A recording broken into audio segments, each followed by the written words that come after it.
Hai sahabat semua, kembali lagi ke channel Mak Noh. Hari tu Mak Noh nak mula cucur keladi. Keladi Thailand lah, dah dicuci bersih. 3 biji keladi Thailand. Kita nak mula goreng-goreng hari tu sahabat. Okay sahabat semua, sebelum lanjut lebih jauh, jangan lupa dukung channel Mak Noh dengan cara tekan like dan subscribe. Dan hidupkan loncengnya juga. Bagi sahabat yang telah menemu channel Mak Noh ucapkan terima kasih pada sahabat semua. Potong macam tu je. Bismillah. Tak nak potong panjang kah, potong lencong kah, terpulang pada kita lah, ikut selera kita pun. Mak Noh potong macam tu je. Tadi tu sahabat, olah cucu. Daripada kita duduk diam, baik kita mula makanan, kita minum-minum. Kita potong keladi sehingga habis. Dah habis dipotong. Itulah hasilan keladi yang habis dipotong. Inilah sahabat semua, kita nak buat bancuhan tepung. Mak Noh menggunakan tepung cap lili. Saya cukup aja, curah-curah aja. Sahabat nak guna tepung beras pun boleh. Sahabat nak guna tepung beras boleh ha. Kerana Mak Noh tak ada tepung beras, Mak Noh gunakan tepung gandum aja. Tepung gandum cap lili, tepung jagung. Cukup aja tepung jagungnya. Gula 1 sudut besar. Telur sebiji.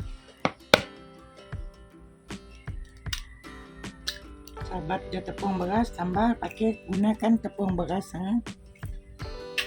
Okay, garam sedikit. Kita masukkan air sedikit demi sedikit ha. Lalu kita kacau sehingga sebati. Airnya belum cukup, boleh menambah lagi.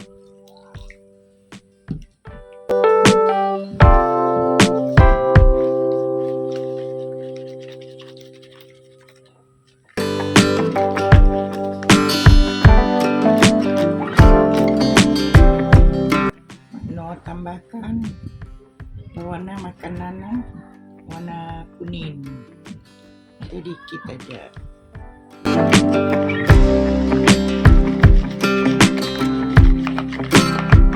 Kita kacau sehingga sebati ya.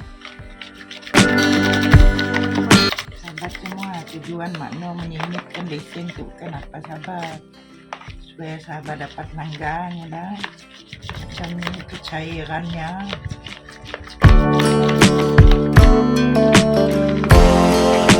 Itu dah cukup. Dah cukup kan? Nasi dia beku-beku lagi. Minyak secukup aja. Keladi dan tepung dah pun Mak Noh satukan. Kita nak goreng. Bismillah.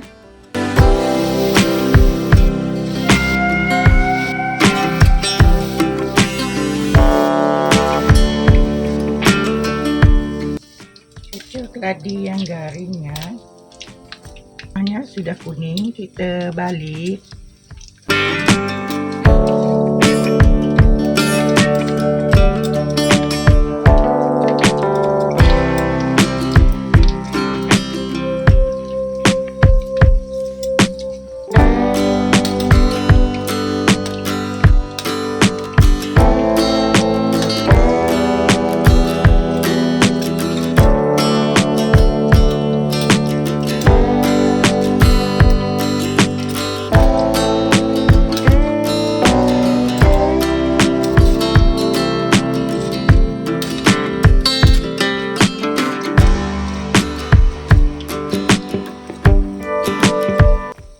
Kita nangga nak putih-putih macam tu, nak belum masak.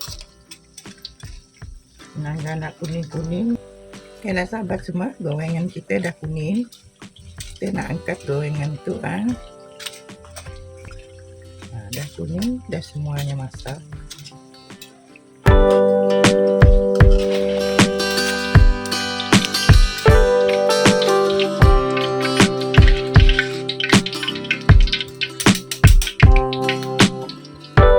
Itulah hasilannya sahabat, kita goreng sehingga habis sisanya. Okeylah sahabat semua, alhamdulillah. Itulah hasilan cucur keladi sebanyak 3 biji, dapatnya banyak macam tu sahabat.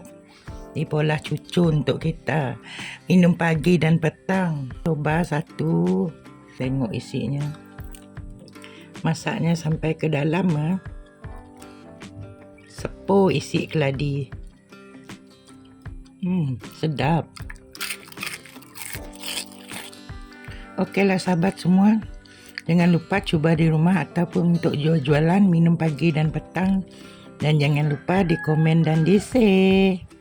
Bye sayang semua.